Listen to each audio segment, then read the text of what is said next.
Assalamualaikum warahmatullahi wabarakatuh. Saya Riki Ardiansyah dari Biologi 3 ingin memaparkan sebuah materi yang berjudul Sistem Reproduksi pada Manusia. Nah, sebelum saya melanjutkan ke materi saya ingin mengucapkan banyak terima kasih kepada Bu Sukria yang telah mengajarkan kami tentang materi-materi struktur hewan, mulai dari sel hingga sistem reproduksi. Nah, lanjut saja ke materi yang berjudul sistem reproduksi pada manusia. Nah, manusia dapat mempunyai keturunan karena tubuhnya memiliki organ dan sistem reproduksi. Nah, sistem reproduksi ini merupakan sebuah rangkaian dan interaksi organ dan zat dalam organisme yang dipergunakan untuk berkembang biak. Nah, reproduksi pada manusia terjadi secara seksual. Artinya, terbentuknya individu baru diawali dengan bersatunya sel kelamin laki-laki yang disebut sperma dan sel kelamin wanita atau sel telur. Nah, sistem reproduksi pada manusia dapat dibedakan menjadi dua, yaitu sistem reproduksi pada laki-laki dan perempuan. Jadi, baik perempuan maupun pria pasti memiliki alat reproduksi. Pria menghasilkan gamet jantan atau spermatozoa yang berukuran sangat kecil dan berbentuk menyerupai berudu.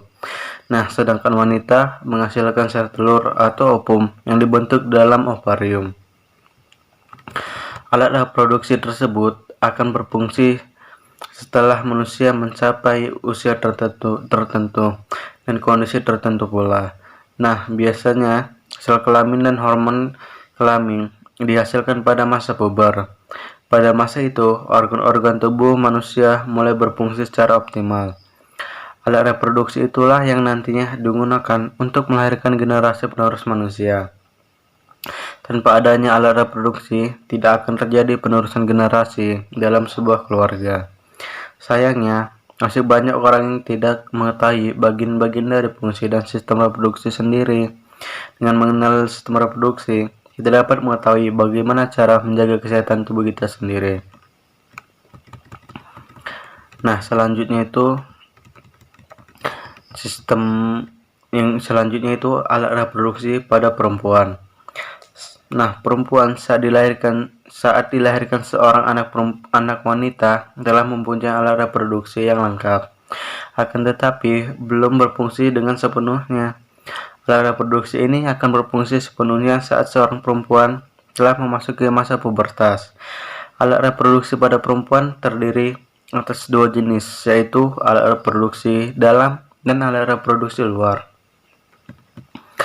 Nah, alat reproduksi luar pada wanita itu terdiri atas beberapa bagian. Nah, yang pertama itu labia mayora atau bibir besar kemaluan, yang fungsinya untuk melindungi alat kelamin pada bagian dalam dan tempat tumbuhnya rambut kemaluan.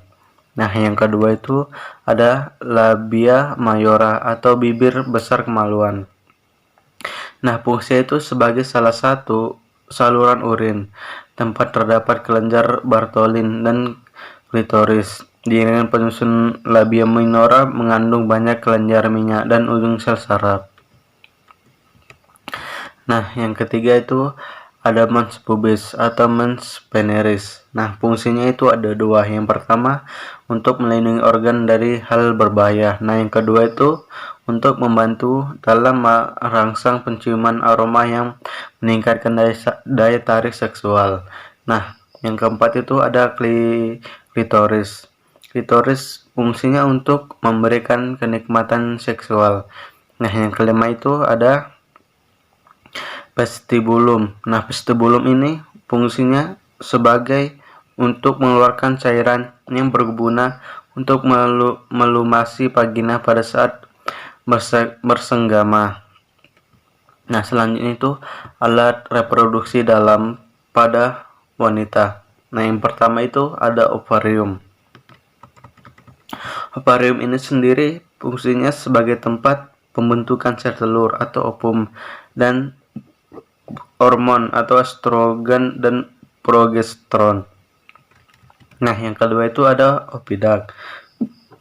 Nah, opidak ini berfungsi untuk menangkap sel telur atau ovum yang menyalurkan ovum ke arah rahim serta merupakan tempat berlangsungnya pembuahan fertilisasi. Nah, yang ketiga itu ada uterus atau rahim. Nah, uterus ini memiliki fungsi sebagai tempat pertumbuhan dan perkembangan janin. Nah, yang keempat itu ada vagina. Nah, vagina ini sendiri memiliki fungsi, yaitu untuk mengeluarkan dinding endometrium yang meluruh saat menstruasi. Nah, yang terakhir itu ada himen. Yang kelima, atau selaput darah, yang fungsinya sebagai tempat keluar cairan atau darah saat menstruasi. Nah, selanjutnya alat reproduksi pada pria. Sebagaimana dengan wanita, alat reproduksi pada pria juga terdiri dari bagian luar dan bagian dalam. Alat reproduksi bagian luar terdiri dari penis dan skrotum. Nah, sedangkan alat reproduksi bagian dalamnya terdiri atas testis, epididymis, kelenjar prostat, vaskula seminalis, dan pes deferens. Nah, alat reproduksi luar pada pria ada dua, yaitu penis dan skrotum. Nah, penis berfungsi sebagai saluran kencing atau urin sekaligus tempat keluarnya sperma. Nah, yang kedua itu skrotum. Skrotum ini memiliki fungsi untuk menjaga suhu testis agar sesuai untuk memproduksi sperma. Nah, selanjutnya itu alat reproduksi dalam pada pria. Nah, yang pertama itu testis. Testis memiliki fungsi sebagai tempat pembentukan sperma atau spermatogenesis. Nah, spermatogenesis pada manusia berlangsung selama 2-3 minggu. Nah, yang kedua itu ada epididymis. Nah, epididymis ini memiliki fungsi sebagai tempat penyimpanan sperma hingga matang. Bagian saluran epididymis ini merupakan alat untuk pengangkutan. Nah, yang ketiga itu ada pes deferens. Nah, pes deferens ini fungsinya sebagai penghubung antara epididymis dengan kantong sperma dan sebagai tempat penyimpanan sperma sebelum dikeluarkan melalui penis. Nah, yang keempat itu ada uretra. Nah, uretra ini fungsinya untuk membawa sperma dan urin keluar tubuh melalui penis. Nah, yang kelima itu ada vaskula seminalis. Vaskula seminalis juga memiliki fungsi, yaitu untuk mensekresikan cairan dalam tubuh yang memiliki sifat basah. Selain itu, vaskula seminalis ini berjumlah sepasang, yaitu kanan dan kiri. Nah, yang terakhir itu yang keenam ada kelenjar Cowper atau kelenjar bulbouretral. Nah, fungsinya itu untuk memproduksi cairan yang melicinkan saluran kemih. Yang selanjutnya itu ada hormon dan kelenjar pada sistem reproduksi manusia. Ya, nah yang pertama itu hormon pada sistem reproduksi manusia. Tanda-tanda pubertas sangat dipengaruhi oleh hormon. Berikut adalah beberapa hormon pada sistem reproduksi manusia. Yang pertama itu ada progesteron. Nah, hormon progesteron dihasilkan oleh badan kuning atau corpus luteum di dalam ovarium. Progesteron berperan dalam proses pembentukan lapisan endometrium pada dinding rahim untuk menerima ovum yang telah dibuahi. Nah, pada saat terjadi kehamilan, progesteron bersama-sama dengan hormon estrogen menjaga agar endometrium tetap mengalami pertumbuhan, membentuk plasenta, menahan agar uterus tidak berkontraksi, dan merangsang kelenjar susu guna memproduksi ASI. Nah, yang kedua itu ada testosteron.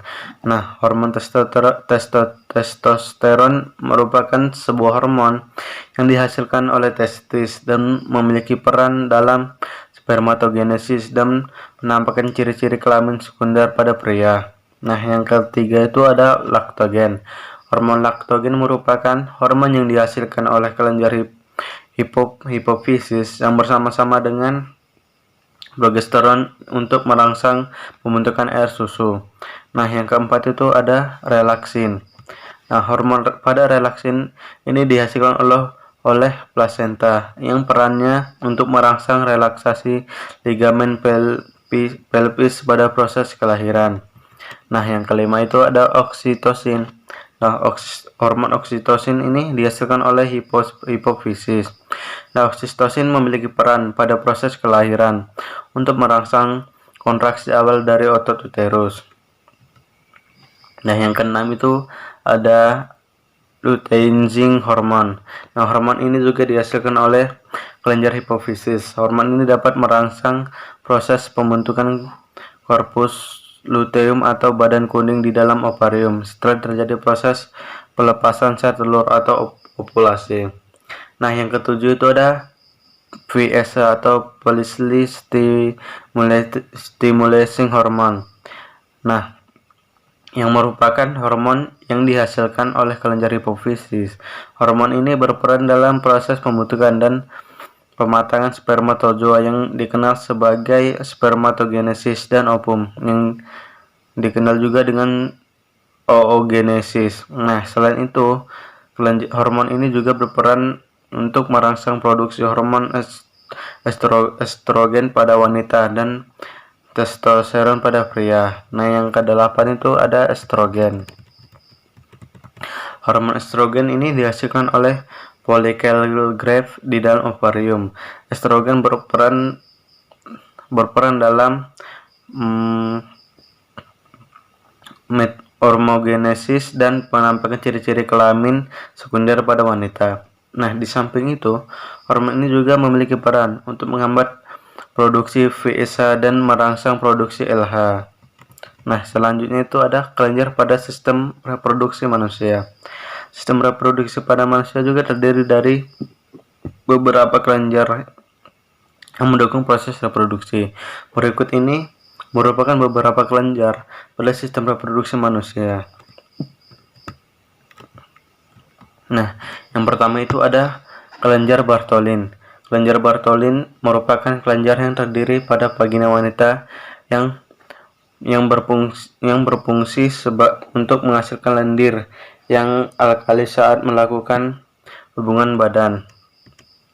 Nah, yang kedua itu ada kelenjar bulbouretralis. Nah, kelenjar ini yang terdapat pada uretra wanita yang berperan mensekresikan cairan lendir bening untuk menetralkan cairan urin yang bersifat asam pada uretra. Nah, yang ketiga itu ada kelenjar prostrat. Nah, kelenjar prostrat ini merupakan sebuah kelenjar pada pria yang memiliki fungsi sebagai penghasil semen terbesar yang bersifat encer, berwarna putih dan berisi makanan untuk sperma. Nah, yang keempat itu ada vesica seminalis. Vesica seminalis merupakan kelenjar pada pria yang menghasilkan cairan pekat berwarna kuning. Sekianlah dari sebuah materi yang saya paparkan. Mohon maaf jika ada sebuah kata atau kalimat yang saya sampaikan masih banyak yang kurang tepat. Saya mohon maaf. Sekian dan terima kasih. Wassalamualaikum warahmatullahi wabarakatuh.